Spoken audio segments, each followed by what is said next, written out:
from Steijn. I'm the development director, and I'm really happy to see that in our registrations for this webinar, we had a lot of people. I think we almost run out of spots. So for those of you who are here, you are part of a good group that is interested in coaching your drivers.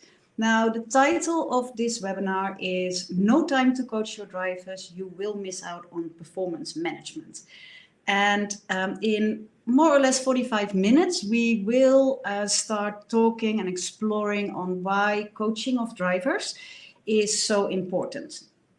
Now, this webinar will be recorded, and at the end of the webinar, we will place it on a knowledge platform. So if you don't have the time, or if you want to review it again, or if you think like, oh, this was really cool, I want to share it with my colleagues, you can, because we will put it on our knowledge platform afterwards.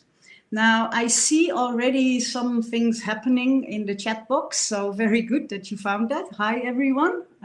Greetings back already. Now, if you have a question related to the session, so related to the topic of coaching your drivers, you can ask the question and you can put it in the chat box. But you see below, you see a little gray question mark. So whenever you have a question that you want to be addressed in the Q&A session at the end, then make sure that you tick that little gray question mark, because then Renate, our moderator, sees it and she can put it, and then you will see your question on the screen. So these are sort of the logistics around it. Now, let's look a little bit on our agenda. This webinar, we're very happy. This webinar is funded by the UPS Foundation. And that is because it is part of a bigger project that we are running. And that project is how we can change driving behavior, or the behavior of your drivers, by using technology. And for those of you, you might be part of this project. We know that we have quite a lot of organizations in this project. So I welcome you all as well. We know that a lot of the things that we are doing in our organizations to improve our performance are systems related, where we use technology like fleet management systems or GPS tracking systems, things like that, to make a change in how we perform. But also equally important is it that we work with our drivers on a one-to-one base to coach them to change their behavior and to improve. So this webinar is funded by the UPS Foundation as part of our bigger driving behavior app project. Now let's look at the agenda. What we're going to do in 45 minutes, we're going to talk about coaching, and coaching in relation to performance management, coaching in relation to training, coaching in relation to sports, stuff like that. We will also look at the benefits of coaching. So what would you get if you start structurally coach your drivers? And just as a disclaimer, whenever I say drivers, you can do this with everybody. You can even start coaching your people, your family at home. But we use the topic of drivers because we know that a lot of you are working directly with drivers. Now, we will also address what barriers you might have to not coach. And we will address those. And then at the end, we will look into 2 simple coaching techniques. I call them simple because they are so simple that everybody at the end of this webinar can start applying them. And then we open the floor for questions and answers. Okay, coaching, what is it and what is it not? Now, we called this the not so fine line, and I ask all of you to read what is on the screen right now, where we have a fleet manager, and you might relate to a conversation like this, where a fleet manager asks his driver like, oh, John, you're the greatest driver, and how many compliments do you think you will receive from your passenger this week? Now let's set a record. And the driver, John, thinks like, okay, well, I know myself, I'm good, I'm great. I think I can do 10 and maybe more. Now, maybe you relate to this and maybe you have these conversations with your drivers, maybe not so much on compliments from your passengers, but maybe on fuel consumption or on speeding incidents, where you ask your driver to set a goal. And that already is part of coaching, where you ask a driver's ideas on how he can improve himself. So you are not setting the goal for him, but you ask the driver what he thinks that he can do. So the driver says, oh, I'll bet I can get 10, maybe more. Now see what happens next. 10 is fantastic. Hit that and you get a bonus. But of course, if you don't achieve that, then you'll be labeled as a poor performer. And it might have implications for your appraisal at the end. And then what happens is that the driver will say, oh no, I didn't mean 10. Oh, I mean 3. So yeah, I think that 3 is a good ambitious target. Now, I hope that you can see, and maybe some of you maybe are smiling right now, where you think like, oh yeah, I hear myself having these conversations, or maybe you even have conversations with your own managers like this, where you think like, oh yeah, I set myself a goal. My manager asked me for a goal. I say something, and then as a result, the manager says, oh, if you do that, then you get a bonus. If you don't have any crashes, then we give you a bonus at the end of the year. But if you do have a crash, then it has an implication for the rest of your career. Maybe your contract is terminated. And then, of course, what happens there is that the driver, in this case, will be afraid to set himself an ambitious goal. And he says, well, 3 is also good. And of course, if you work in a team where everyone only wants to achieve a 3, you will never have the best performance. So let's dig a little bit more into that and look at the difference between appraisals, where part of this conversation that we just saw is an appraisal conversation, and coaching. And both fall under the umbrella of performance management. So we have an appraisal, the thing that you do either at the end of the year or mid-year, where you sit with your drivers, you talk to them, you look at the objectives, you say, oh, you were very good in your fuel consumption, you were not so good in speeding tickets, and I'm just using examples.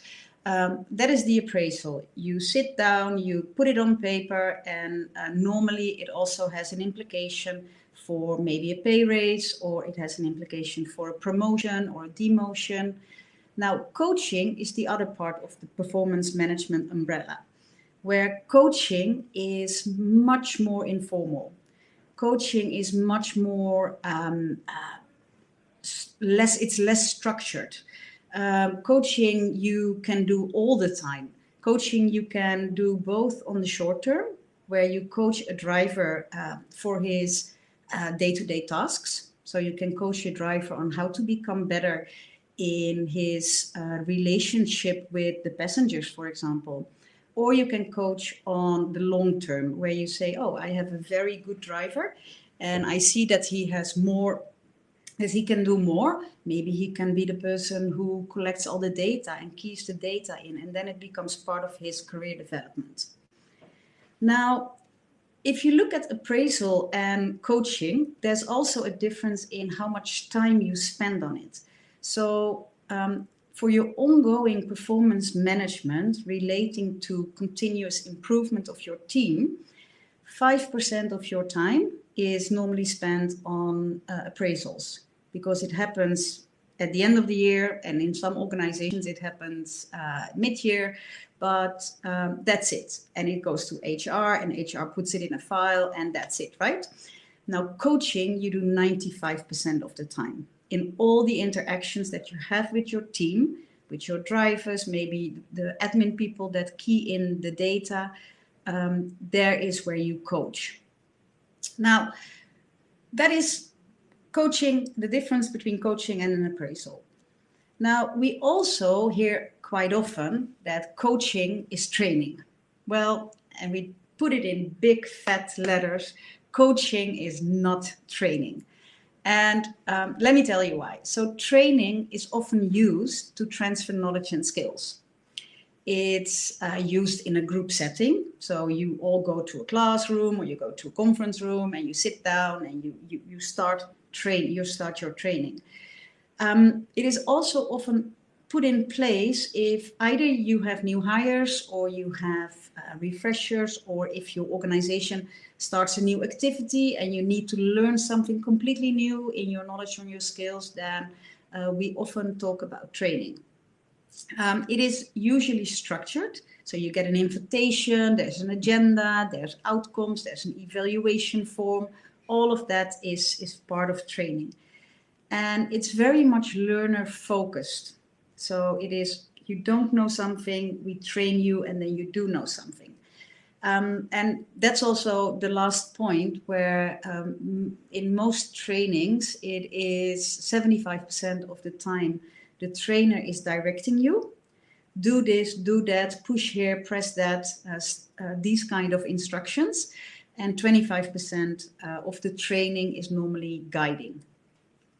Now, coaching is the opposite. So it is about enhancing knowledge and skills. You have the skills already, but you want to improve them or you want to enhance them. It is usually done on a one-to-one basis. It's also most of the time coaching is done on the job. And it's in an informal conversational setting. It's not structured so much. You will not approach your driver so much about, oh, let me do coaching time now. No, that's normally not how it works.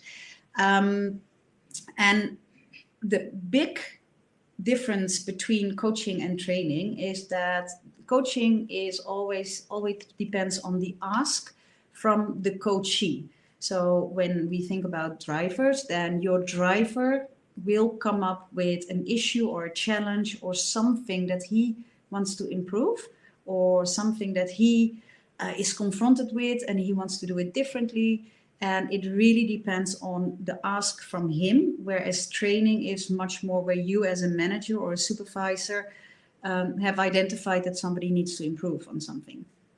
And as you can see, the time or how coaching is organized, it is 75% is guiding and 25% is directing. Now, maybe to make it a bit, relating a bit to you, we took an example from soccer training. It's the time of the Champions League here in Europe, so it's very appropriate.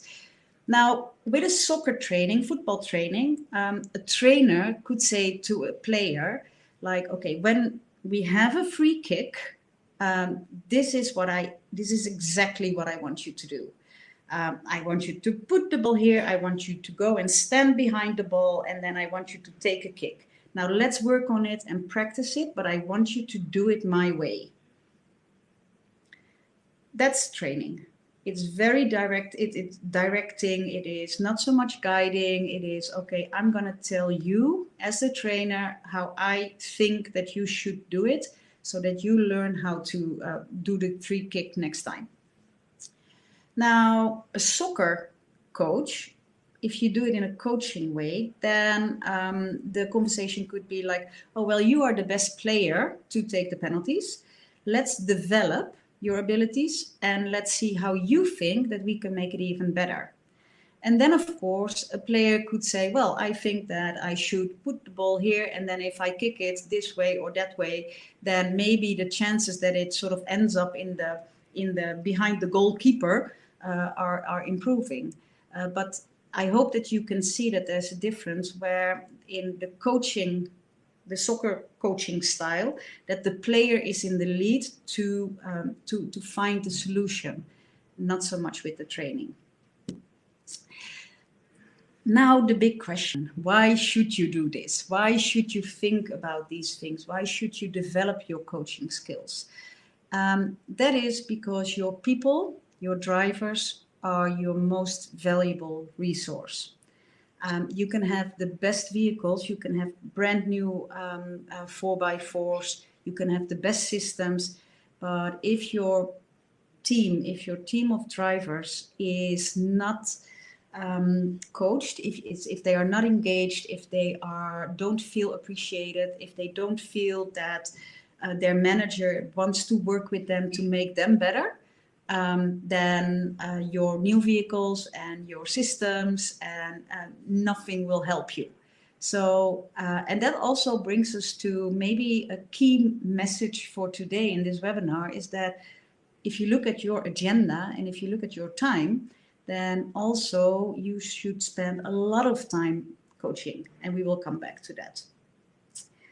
But now it's time to let us know what you think. So we have a poll question, and it always takes a couple of seconds. But here's the first one. So do you currently coach your drivers?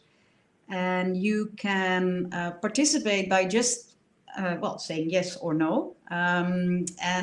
But when you answer, be critical to yourself as well.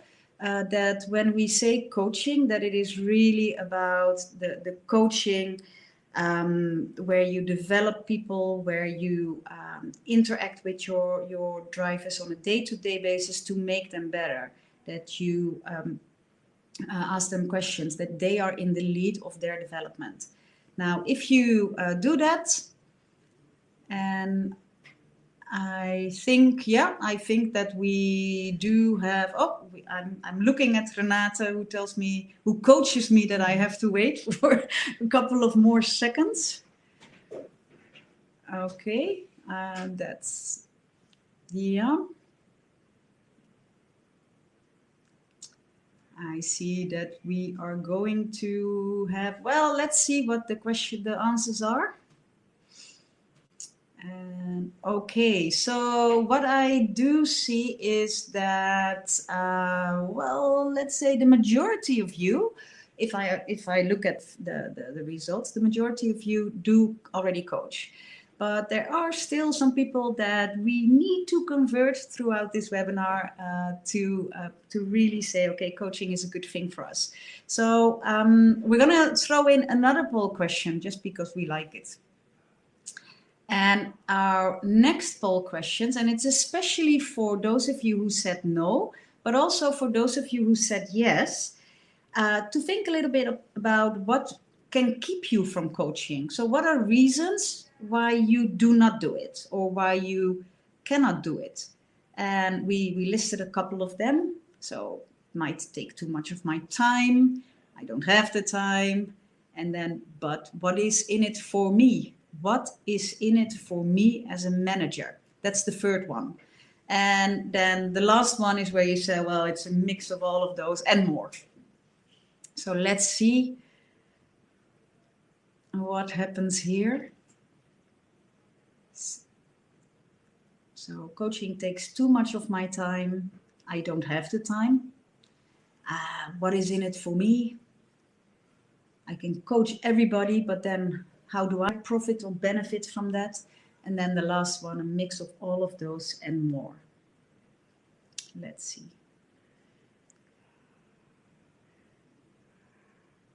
Curious to know your answers. I think there's still people voting and typing. That's good.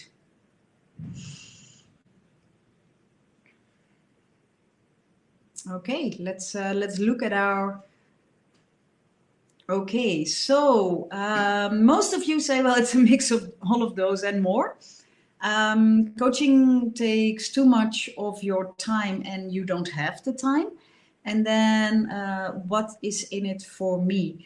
I'm glancing also with sort of one eye at the chat box, and I also like that some people are saying, well, basically coaching is part of my routine work, and I'm really happy to see that, because coaching, yes, it should be part of your routine work, and we will address that in another well, actually we will start addressing that right now.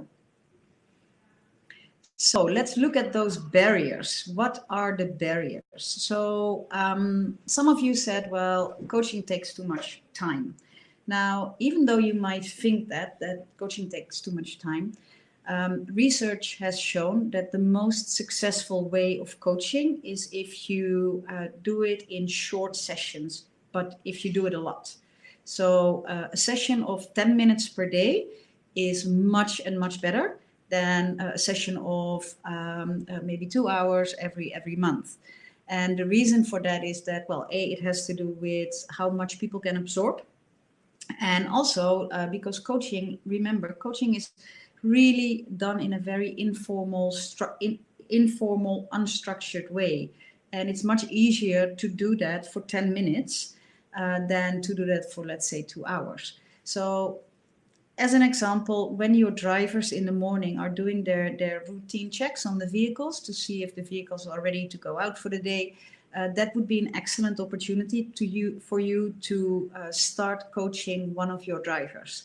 So remember, coaching sessions are more successful when they don't take too much time, when they're short sessions. Then you might say, well, yeah, that's all well and good, but I don't have the time because I'm busy. My agenda is already overloaded. That's a bit more difficult to crack because I don't know about your agenda.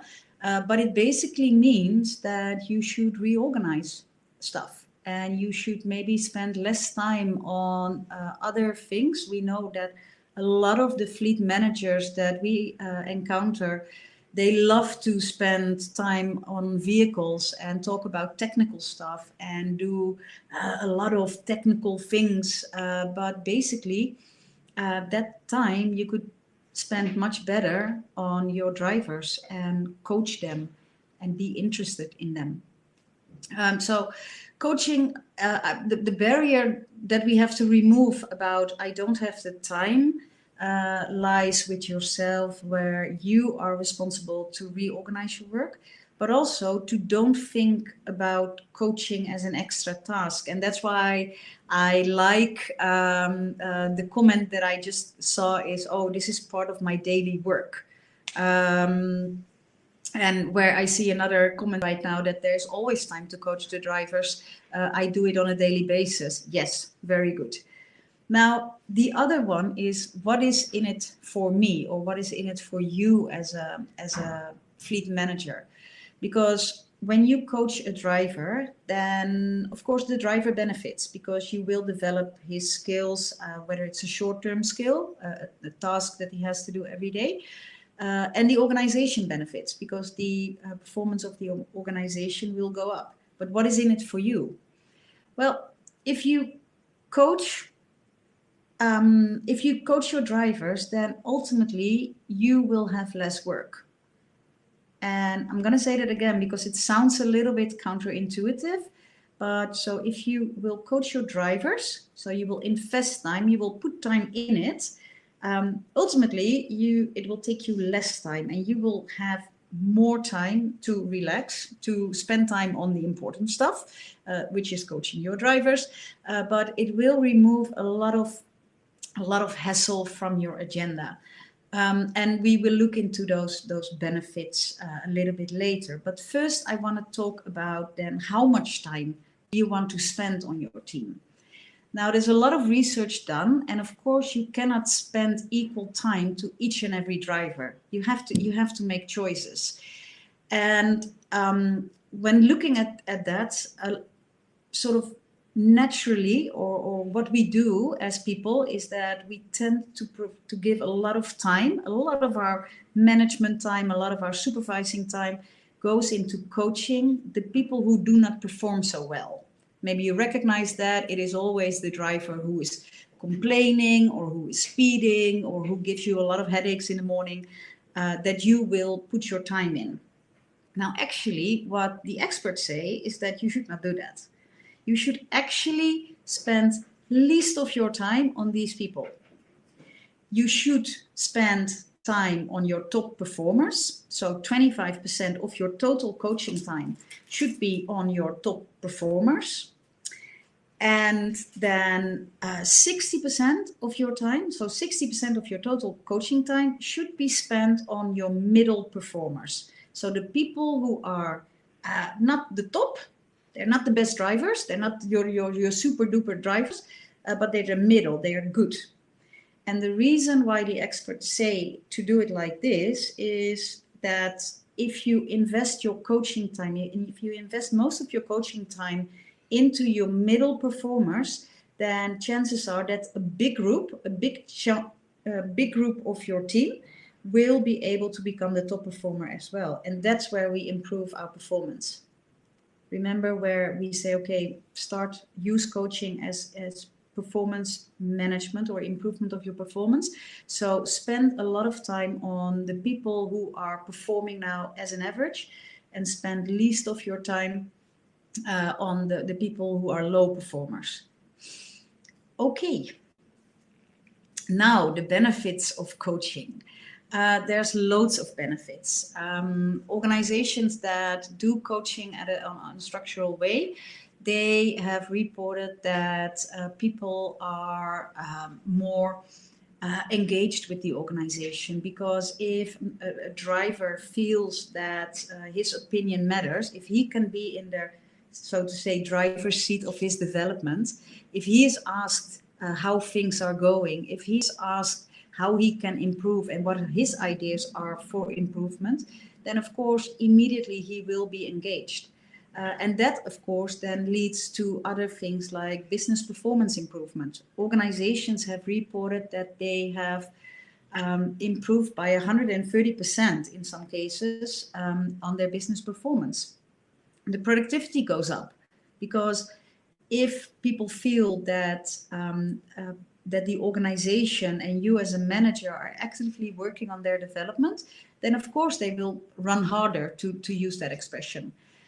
People are less likely to leave the organization, so the retention figures are better, and especially in the aid and development sector, where retention figures are sometimes pretty low, meaning that a lot of people will leave the organization easily, and there's not so many people that stay there. And we hear stories about drivers leaving an organization for, oh, I can just get a bit more money in another organization.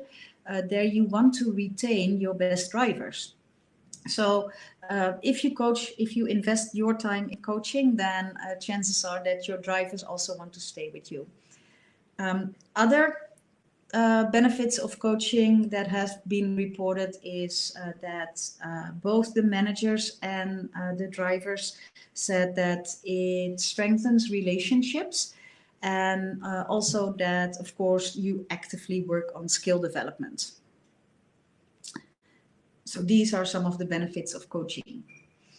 Now that we have looked at sort of more of the theory, I want to spend some time on some key coaching skills.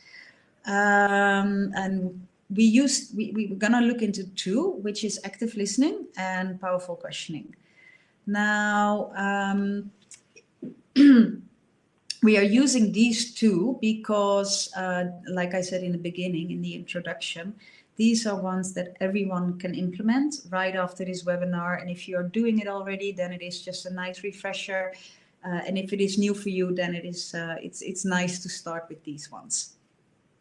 Now, let's look at a conversation where the manager, the lady, says to the driver, "You should not speed. You know that it is not in our policy."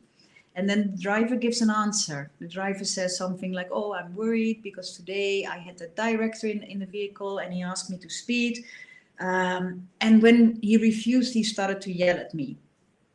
And then you see three things that a manager could have said. "Stop worrying, this doesn't help." Or, "Have you thought about saying no to him?" Or, "Next time when it happens, just call me." And then, of course, the driver will think something like, "Okay, she doesn't understand." Now, we've talked about coaching. We talked about how coaching can be used to improve performance. Do you think that this is a coaching conversation? And just like we did previously, you can vote for it. Yeah. Thought of saying no to the manager. Yeah, that's always a good idea. Always say no to the manager. So do you think the manager uses coaching techniques? Now, if you think yes, then just push yes, say yes, press yes. If you think no, definitely not. then the answer should be no. And I'm looking at Renate and it goes good. Okay, so let's give it a couple of more seconds. Okay, now good. Most of you don't think that this is a manager who uses coaching techniques, and you're right. So now let's see why that is.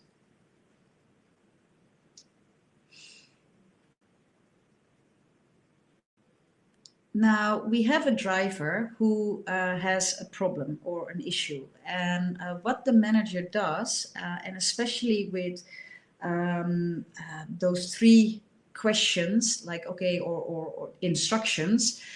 Stop worrying, it doesn't help, and have you thought of saying no to him? Next time, call me. The manager immediately provides a solution, and that's what we do a lot of the times. And the reason why we do that is because it is the easiest thing. It is just, okay, there is a problem, there is a query, and we provide a solution, and then we're over and done with it, right? Now, what do you think that the driver learns from this? So the driver puts an issue on the table or the shoulder maybe of the manager. The manager starts providing solutions.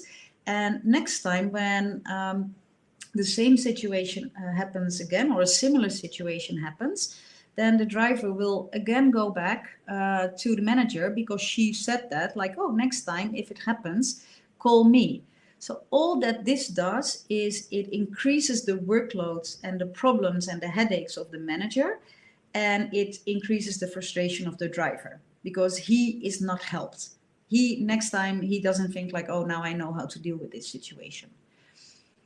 Now let's take the same situation, but then let's see how you as a manager can handle this in a coaching style. And that is to start with a question whenever you talk to your drivers and say, hey, what is on your mind? And then the driver will give you what is on his mind, whether it is a problem with the director, or a problem at home, or challenges, or nice things. But when you ask people what is on your mind, you ask an open question and people will start talking. And then if the driver comes with a question or a problem, then you can start asking other questions like, okay, but what would help you to solve this? And by asking that, the driver will then already start thinking about, oh, what could be a solution? And then you can ask, what have you tried so far? Have you said to the director, I don't like this, don't yell at me? What other options would you have? And then the important thing is also to then invite to action. So not leave it at that, but then also ask the driver, or invite the driver, what is your first step? Because with coaching, you also need to practice these situations. So maybe the next time that the driver then talks to the director, it goes wrong, but then again and again, and try and practice and try and practice. And basically in this coaching conversation, we have still identified the problem. You come to an agreement on what would be the desired state. Oh, well, I want to be able to handle these difficult situations. You explore how you can do that, and then you invite to action. So you invite people to start doing it. So, and what you see here is that the manager uses powerful questions. And powerful questions are questions that are open. So you should not be able to answer them by just saying yes or no. So, for example, it could be, what do you want? Or why is this important to you? Or what makes this important to you? And we're not going to go through all of these questions, but we will share them after the webinar. But open questions, powerful questions are important when you do start your coaching.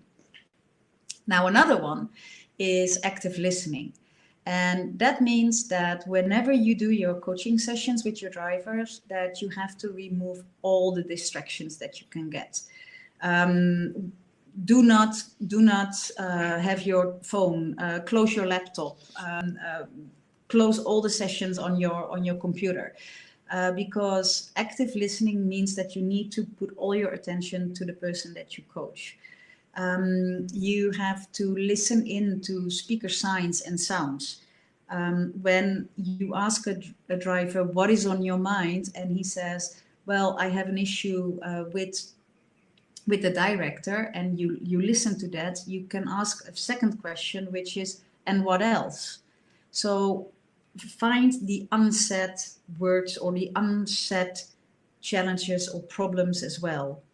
And then you feedback that you have understood, and you can either feedback when you do apply active listening, you can either feedback by non-verbally, by nodding, so yes, I've understood, or humming in. I don't know whether that is the right English expression, but humming in, sort of like, yeah, so that you acknowledge that you hear and that you are listening. But also by summarizing, for example, by saying, if I understand you correctly, you mean this and that, for example. So powerful questions and active listening are important coaching techniques. Now, to finalize, before we go into the question and answer session, there's 3 tips for great coaching. So the first one is ask one question at a time and be silent and get comfortable with the silence. And we are not used to that normally. We find silence a bit, well, it's a bit awkward, but just ask one question at a time, because if you ask these powerful questions, for example, why is this important to you? Why is it important that you want to be the best driver in the organization? Then somebody wants to give a good answer, so they need time to think. So be comfortable with the silence and just avoid that you then have a sort of interrogation of a lot of questions at the same time, because that only confuses people. Stay curious. As a manager who coaches the driver, the moment that you are not curious anymore, you cannot coach. And this also leads to the idea that you as a manager, you don't have to know everything. You cannot know everything. There are things that somebody else knows, and that's okay. So stay curious, be open to learn yourself, because you get great coaching.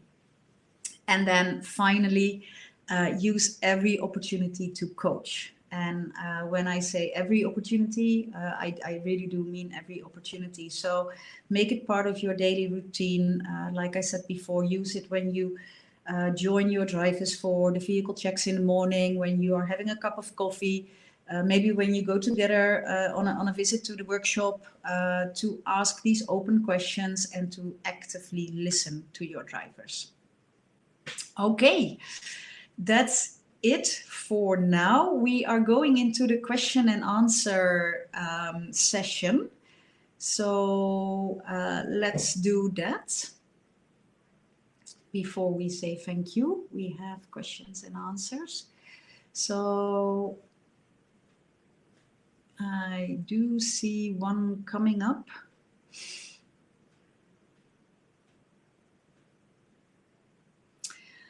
Okay, hi Anton. What about the lack of managerial supervision skills? How to check yourself if you are really a good manager?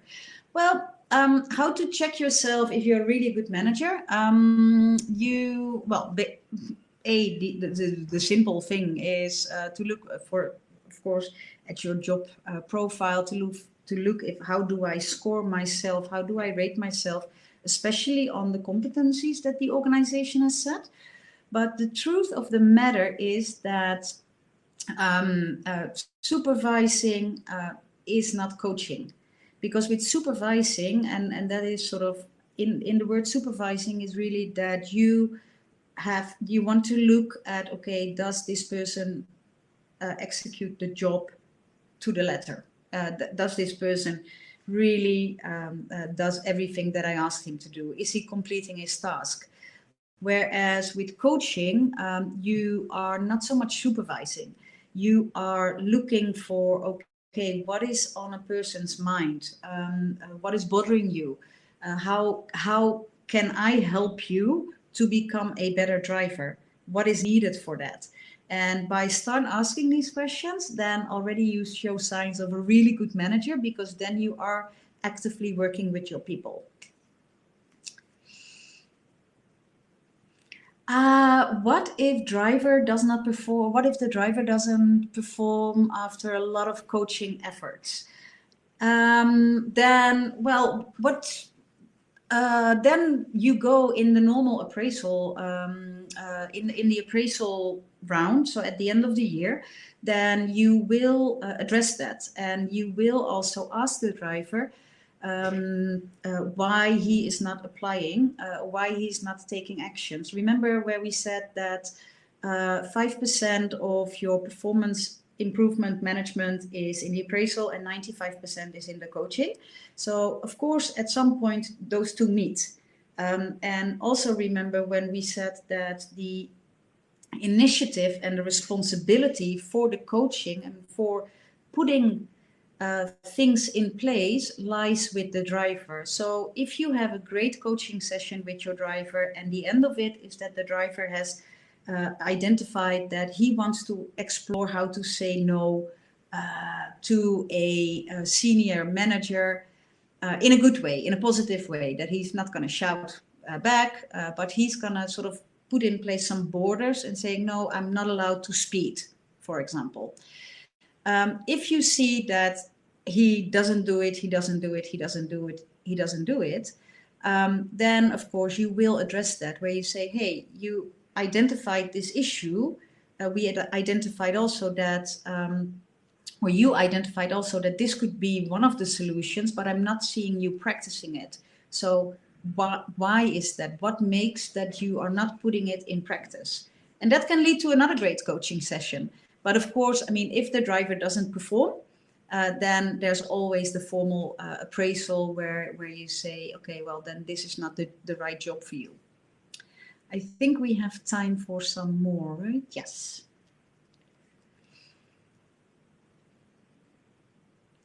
Another question? Oh, sorry. Should coaching be result-oriented or performance-oriented? To me, that would be the same. Because I think that I'm a strong believer that you cannot get the right results if we don't improve your performance.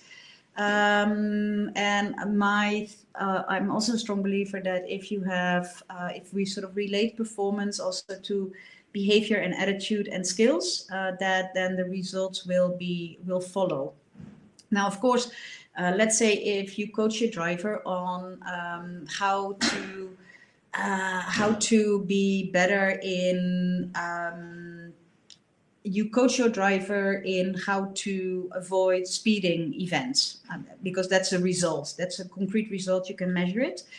Then of course, if the driver gets that under control through your coaching, then also your safety performance will improve immediately. So I think it goes hand in hand. Time for, what's the difference between coaching and giving feedback? Giving feedback can also be in a very formal way, where, for example, if you get a new type of vehicle and the drivers need to learn how to use that vehicle, you sit with them, next to them, and they match the vehicle, and you see that they change gears at the wrong moment. Then the feedback is, do not do it differently. Coaching is more in okay, what challenges do you envision when you are operating this vehicle? It's a fine line, but there is a slight difference. Okay, there's still many more questions coming in. We don't have time anymore. It's almost time for us to close down, but we will address all of the questions in a Q&A that we will share on the knowledge platform, and we will also share with all the participants the link to the knowledge platform. So thank you so much for being here. Thank you so much for your active participation. I hope it was useful. Like I said, the recorded version of this plus the question and answers will be on our knowledge platform. And I'm hoping to see where the knowledge platform is right now. Yep, so you can go to the address that is in your screen right now. And our next webinar will be on the 5th of June, where we continue a little bit on the next step after coaching, and that is how to use reward and recognition schemes to make better driver teams. So hope to see you there then. Thanks a lot. Bye-bye.